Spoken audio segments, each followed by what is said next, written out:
घरोघर जातायत, फक्त जात विचारतात. 180 प्रश्न आहेत त्याच्यामध्ये. एका घराला 1.5 तास लागतो. आणि हे तपासणी करणारे मला सांगा, कधी कधी 25 तर कधी कधी 50 घरांची तपासणी झालं असं जाहीर करून टाकतात.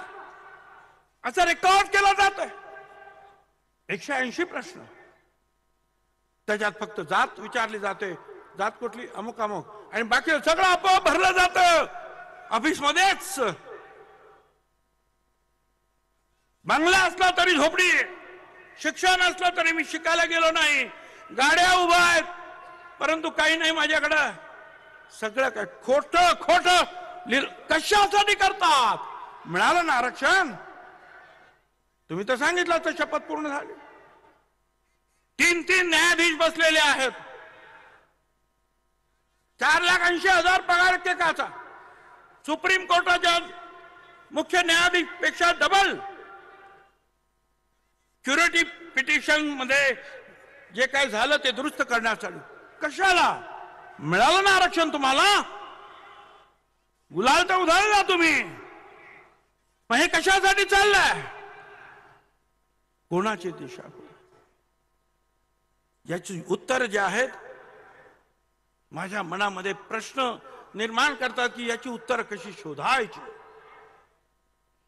खोटे रेकॉर्ड तयार झाले. हे जामखेड तुमच्याच जिल्ह्यातलं एक उदाहरण. A to Z सगळे कुणबी, मुख्याध्यापक सगळे, एक सुद्धा वेगळ्या नाहीत. सगळे जेवढे म्हणून सगळे. काय चाललंय हे तुमचे? आता दुसरं पेनूर तालुका मोहोळ सोलापूर, धडधडी. पूर्वीचं अक्षर वेगळं आहे, शाई वेगळी आहे. मराठा कुणबी लिहितायत हाताने.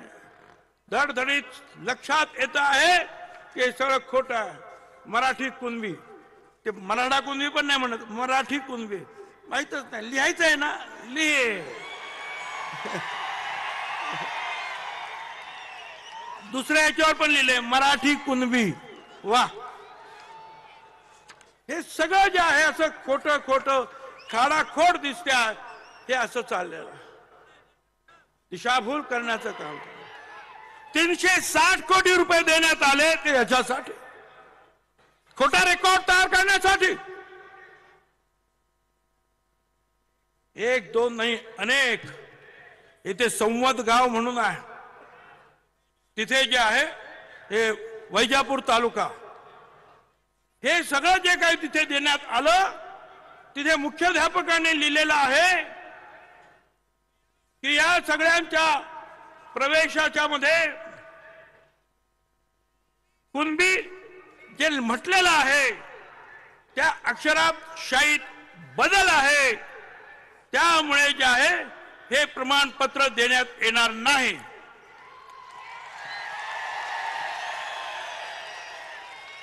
हे मुख्याध्यापकाचं पत्र आहे, माझं नाही.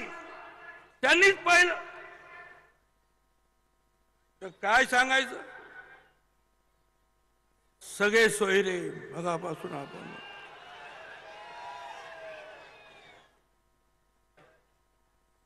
सगळे सोयरे म्हणजे स्वतःला तर यांना तर खोटं सर्टिफिकेट द्या, यांच्या सगळ्यांना द्या, यांच्या सोयऱ्यांना द्या, आणि यांना द्या आणि त्यांना द्या. असा जो आहे GR वगैरे जे आहे ते सगळे निघाले.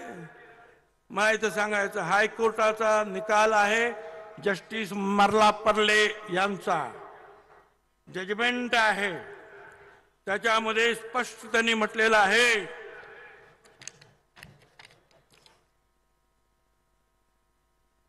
थोडं इंग्लिश मध्ये पण आहे त्याच्यामध्ये. 1913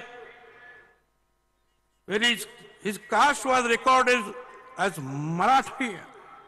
When he died in 1929, this supports our conclusion that around 1920 onwards, the Kunbis implicitly accepted that they were actually Marathas आणि फक्त हा धंदा होता, जात मराठा होता. आणि म्हणून if the impugned decision which is based on the sole document is accepted in the instant case, the entire Maratha community in the state of Maharashtra will have to be accepted to be belonging to Kunbi, other backward class, and this would result in nothing short of social absurdity.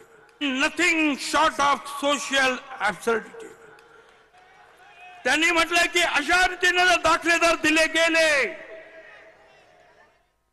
तर सगळा मराठा जो आहे महाराष्ट्राचा कुणबी होईल आणि ओबीसीचं संपूर्ण जे आहे आरक्षण संपून टाकेल.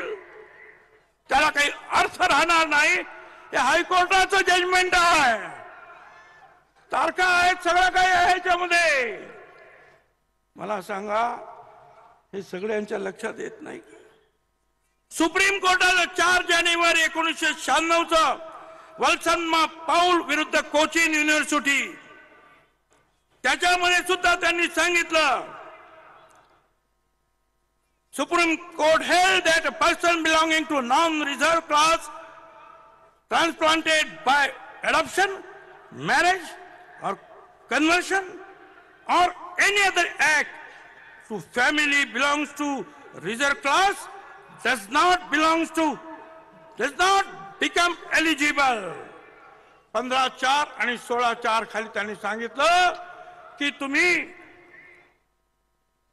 ज्याला आरक्षण नाही अशा व्यक्तीनं कुणाशी तुम्ही लग्न केलं, दत्तक गेलं, लग्न केलं, आणखीन काहीतरी केलं तरी तो आरक्षणास पात्र ठरणार नाही. सुप्रीम कोर्टचं जे आहे जजमेंट आहे. अशी कितीतरी जजमेंट दाखवता येतील. वंशावळ करायचं निर्माण,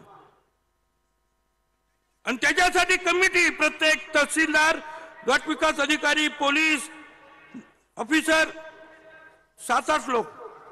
का तर हा याचा नातेवाईक, तो त्याचा नातेवाईक. शपथपत्र द्यायचं आणि सांगायचं की मी कुणबी आहे तर झाला ओबीसी, आणि हे वंशावळ शोधायचं काम यांनी कसं तरी करून द्यायचं आहे. काय चाललेलं आहे? खोटी जे आहेत वंशावळ जुळवण्याचे प्रकार वाढणार आहेत. माझ्या हातामध्ये भोर तालुक्याचं आणखीन एक वंशावळीचं खोटं प्रतिज्ञापत्र देऊन कुणबी जातीचा दाखला मिळवण्याचं आणखीन एक प्रकरण माझ्या हातात आलेलं आहे.